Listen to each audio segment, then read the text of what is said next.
if you're proud, if the people around you would describe you as being proud,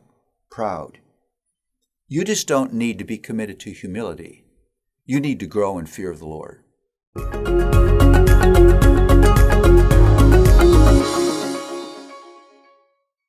Well, one of the dominant underlying themes of Proverbs is humility. I would say it this way: it's a core, underlying, transcendent theme of Proverbs. Although Proverbs doesn't discuss humility on every page, it's on every page.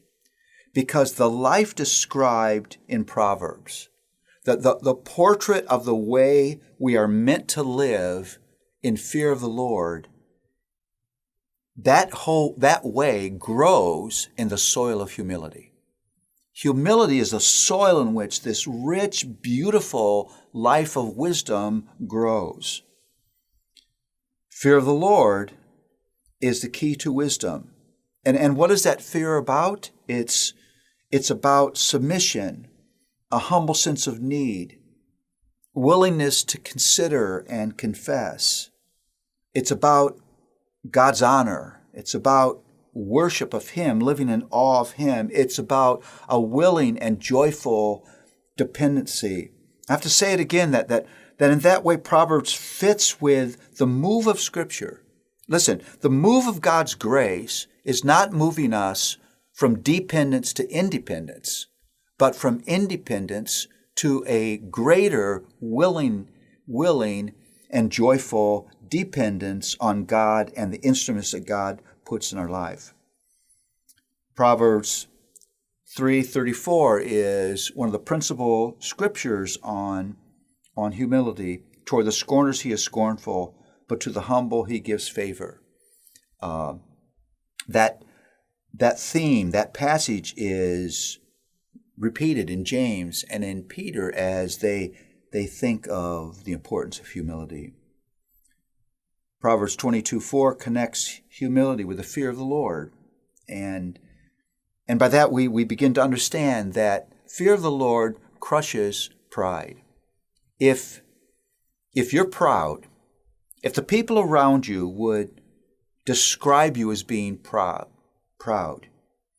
you just don't need to be committed to humility. You need to grow in fear of the Lord. Because fear of the Lord and pride don't live in the same soil. They just don't.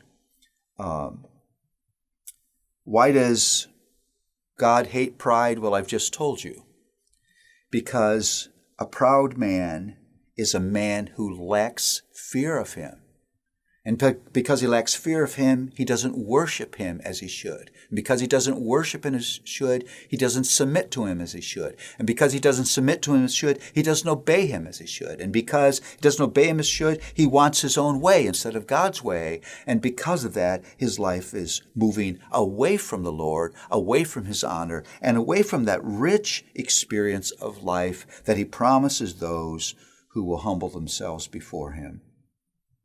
In that way, every proverb is an invitation to a humble life.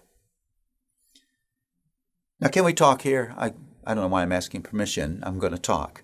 That's not natural for us. It's not natural for you to be humble.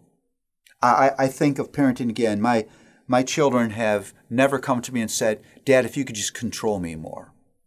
If you would just command me more. If you just take greater charge over my life, I would be so happy." But it's natural for your child to resist that. It's natural for your child to act like they know things they don't know. Child trying to learn to tie a shoe. You'll reach down to help him, he slaps your hand away. He could try to make a bow for the next century, and he'd never make a bow because he doesn't know how. But there's an instinct inside of him that says, I don't want to be a person who needs help. So we're confronted with this life that God says, this is the good life, this is the rich life. It's lived in humble recognition of my position, my authority, and your desperate need of me. And so once again, as I've said over and over again, you cannot read the Proverbs without running to the cross.